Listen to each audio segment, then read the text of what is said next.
President Trump is speaking out against Israel's strike on Hamas's leadership inside a key U.S. ally in the region. Joining us now is NBC Washington correspondent Alice Barr. Hello, Alice. The president says the U.S. played no role in this attack. What do we know about this strike?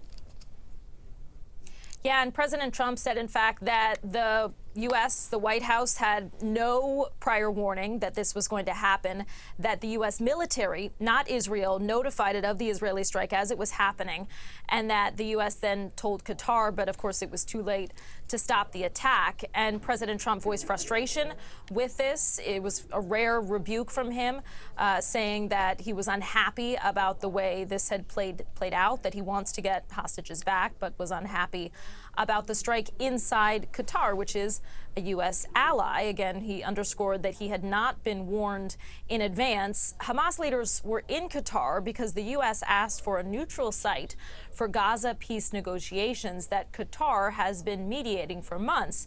And Hamas says critically that its negotiating team, its top leadership that Israel was targeting in that strike, was unharmed.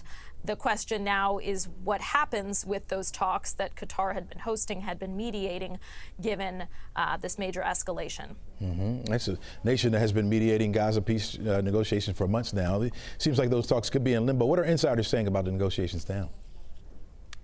Right, so that's the really tricky part. Qatar has been playing a central role in any progress, however meager it's been, between Israel and Hamas to try to come up with an agreement to end that just terrible war in Gaza that has caused so much devastation, so many deaths, and so much famine now, as has been declared by the United Nations.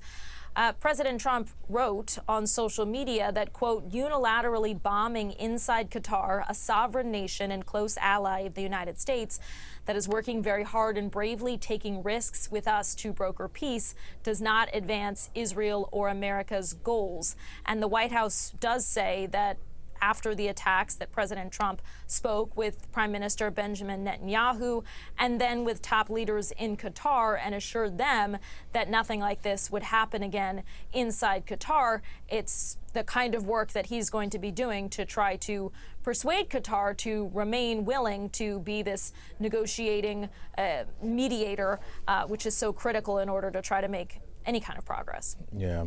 The U.S. pushing for a new ceasefire proposal that Israel agreed to, but still seems to be a lot of skepticism around all that. How much extra work does the president have to do to make sure this works? Right. So Israel had agreed to this proposal that the U.S. has advanced. We don't have a ton of details about it, but it does include bringing all of the hostages home. It includes an eventual withdrawal of Israeli troops.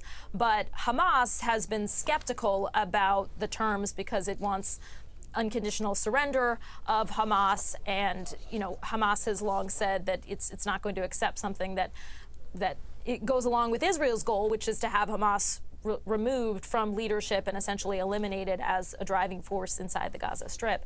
So Hamas was really the one that was voicing skepticism. Israel had agreed.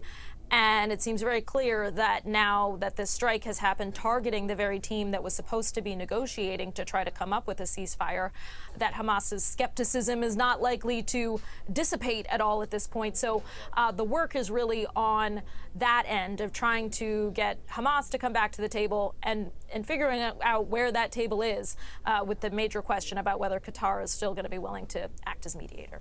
All right. Yeah, thanks for keeping an eye on it for us, Alice, and we really appreciate your insight on it.